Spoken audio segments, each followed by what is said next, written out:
Hello everyone दोस्तों, फिर से एक नई वीडियो के साथ मैं हूं आपका होस्ट फारूक मसीह और अपने चैनल द जर्नी सीकर्स पे आप सबको खुशामदीद कहता हूं। दोस्तों, हर बार की तरह फिर से एक बड़ा ही कमाल टॉपिक आप लोगों के साथ लाया हूं, क्योंकि बहुत सारे लोगों का वीज़ा जो है वो रुके हुए हैं, कुछ लोगों के परमिट्स रुके हुए हैं, कुछ लोगों की फाइल डिले हो रही है। तो आज की ये वीडियो बिल्कुल इनडायरेक्टली या डायरेक्टली बिल्कुल वीज़ा के साथ ताल्लुक़ रखती है, माल्टा के। और मैं उम्मीद करता हूँ कि ये वीडियो आप आखिर तक देखेंगे ताकि आप बेहतर से बेहतर जान सकेंगे ये सारी चीज़ें किस तरीके एक दूसरे के साथ रिलेट करती हैं। तो दोस्तों, वीडियो शुरू करने से पहले प्लीज़ मेरे चैनल को लाइक, सब्सक्राइब और शेयर करें। आज भी मेरे चैनल के ऊपर ऐसे समझे कि 70% ऑडियंस जो है जो मेरी वीडियो मोर देन हाफ देखती है और मुझे सब्सक्राइब नहीं करती। तो यार, आप ऐसा गज़ब ना करें। और आपके सब्सक्राइब करने से, आपके कमेंट करने से मुझे मोटिवेशन मिलती है और मैं ज़्यादा से ज़्यादा कंटेंट अच्छे से अच्छा बेहतर बनाने की कोशिश करता हूँ। चलिए जी, स्टार्ट करते हैं। आप लोगों ने थंबनेल में देख लिया होगा कि आज हम बात करने वाले हैं जी स्किल पास के बारे में।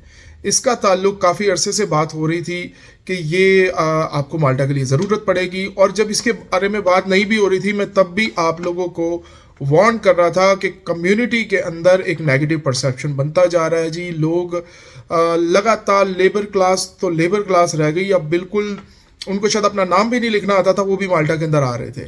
तो यार, खुदा का वास्ता है, मैं उस वक्त भी कहता था कि आप अपनी तैयारी कर लें, लेकिन अब ऐसा नहीं है। अब आपको तैयारी करनी पड़ेगी, अब आपको मजबूरन करनी पड़ेगी।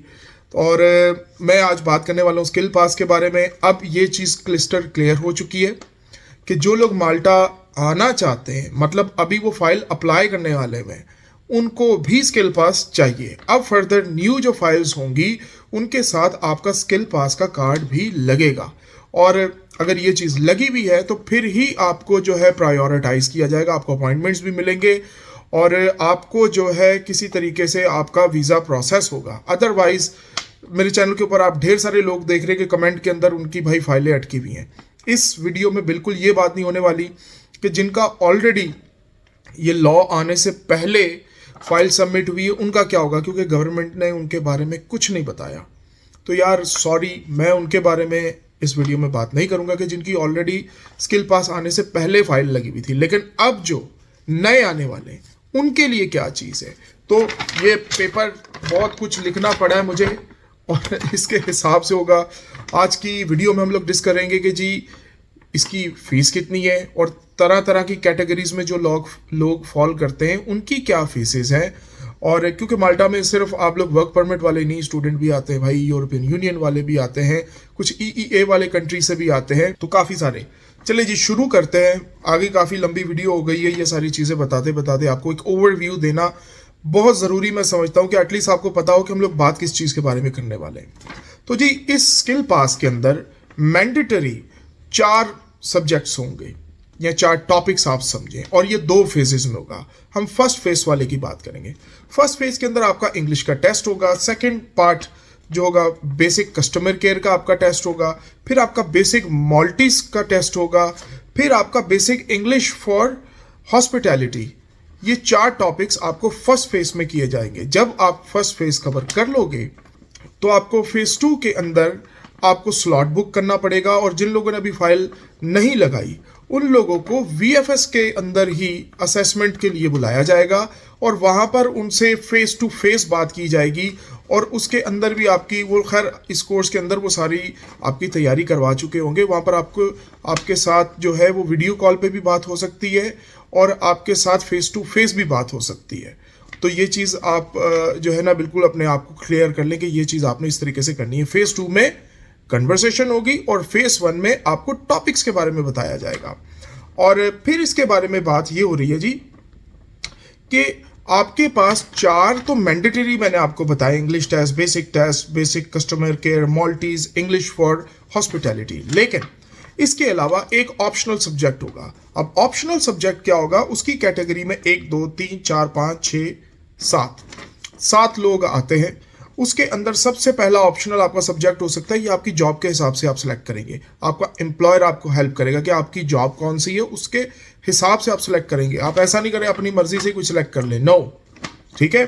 सो सबसे पहली चीज़ जो कि फ्रंट ऑफिस में बंदा काम करेगा इज द लगेज पोर्टर। ठीक है जी, आप लगेज पोर्टर जानते हैं, होटल्स के अंदर जो कि लगेज को कैरी करता है और वो कस्टमर केयर में आता है। उसके बाद जी रिसेप्शनिस्ट, जिसकी अगर रिसेप्शनिस्ट के लिए अप्लाई कर रहा है वो भी फ्रंट ऑफिस वाला कोर्स अप्लाई करेगा। अगर कोई बार का वेटर है तो वो भी बार स्टाफ का कोर्स करेगा। इसके अलावा अगर कोई जनरल हाउस अटेंडेंट है, रूम अटेंडेंट भी कहते हैं उसे, हाउस कीपिंग वाला भी होता है, ये भी एक कोर्स है, ये ऑप्शनल, ये भी आप सिलेक्ट कर सकते हैं अगर आपने इस कैटेगरी में अप्लाई किया है। इसके अलावा अगर आपने किचन की जॉब की है तो आपके लिए ऑप्शन किचन का भी है, आपने किचन वाला फिर सिलेक्ट करना है। अगर आपने फूड एंड बेवरेज की सर्विस, अगर आप वेटर वगैरह हैं तो फिर आप फूड एंड बेवरेज वाला कोर्स करेंगे। और फिर 7वीं कैटेगरी है अदर। अब अदर क्या है जी? MTA वाले। अब जो लोग कोई और स्किल्स में आते हैं, इसके अंदर ही आपकी अगर कैटेगरी किसी और स्किल्स में आती है, इसका मेडिकल वगैरह से और स्किल का ताल्लुक नहीं है, और स्किल्स का ताल्लुक आपका अगर होटल के अंदर ही आप मेंटेनेंस स्टाफ हैं तो आप उसमें फॉल करेंगे। और इस तरीके से आपकी अगर जॉब इनडायरेक्टली या डायरेक्टली किसी रेस्टोरेंट, होटल या कस्टमर केयर के साथ अगर रिलेट करती है तो फिर आपका अदर में ऑप्शन आएगा। अब ये तो चीज़ क्लियर हो गई आपको कि आपको पढ़ना क्या है। और सेकंड फेज में आपको VFS सेंटर के अंदर स्लॉट बुक करनी है और वहाँ पर जाकर आपने फेस टू फेस एक इंटरव्यू काइंड ऑफ टेस्ट होगा आपका। आपने इंटरव्यू देखना है और उसमें आपकी वो प्रोफिशिएंसी टेस्ट करेंगे कि क्या इसको बेसिक माल्टीज और बेसिक इंग्लिश आती है, क्या कस्टमर केयर को ये हैंडल कर लेगा। तो ये होगी दूसरी चीज़। और उसके बाद जनाब आप फाइल लगाएं। अगर आप ऐसे ही आप फाइलें लगाएंगे और आप इस कैटेगरी में आएंगे तो मेरे भाई आप परेशान रहेंगे, सॉरी। अब जी बात करेंगे इसकी फ़ीस कितनी है। फीस है जिसकी नॉन EU जो कि अभी अप्लाई कर रहा है और वो आउट ऑफ माल्टा अप्लाई कर रहा है, जो कि फर्स्ट टाइम वीज़ा अप्लाई करने वाला है, उसकी जी 475 यूरोस फीस है। उसके बाद जो माल्टा के अंदर है और जिसे आए हुए अभी साल भी नहीं हुआ, ठीक है, उसकी फ़ीस हो रही है 455 यूरोस। फिर फीस आती है जिस बंदे को 1 साल से ज़्यादा हो चुका है माल्टा में, उसकी फ़ीस है 375 यूरोस। फिर आती है जी स्टूडेंट इंग्लिश लैंग्वेज कोर्स वाले, माल्टा के अंदर एक बहुत बड़ी तादाद आती है इंग्लिश लैंग्वेज का कोर्स करने, उनकी फ़ीस आ रही है जी 335 यूरोस।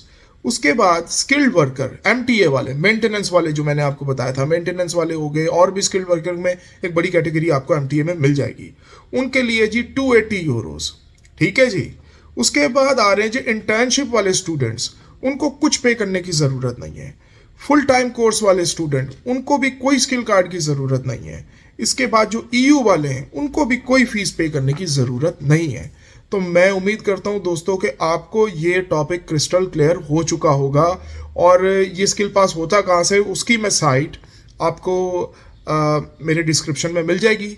तो जनाब आप जल्द अज जल्द ये स्टार्ट कर सकते हैं अपनी फ़ाइल लगाने से पहले, इससे पहले कि आप वेट करते रहें, क्योंकि बहुत सारी दुनिया जो है अप्लाई कर रही है और आप जो है खाम खा जो है लेट करेंगे, और अगर बिना इसके अप्लाई कर देंगे तो फिर भी आपका वीज़ा तो लगना नहीं है, क्योंकि ये एक रिक्वायरमेंट बन गई है और ये प्रायोरिटी भी है। तो जनाब उम्मीद करता हूँ कि ये वीडियो आपको पसंद आई होगी। मज़ीद ऐसी इन्फॉर्मेटिव वीडियोज़ के लिए प्लीज़ मेरे चैनल को लाइक, सब्सक्राइब और शेयर करना ना भूलिए। Thank you very much, good bye.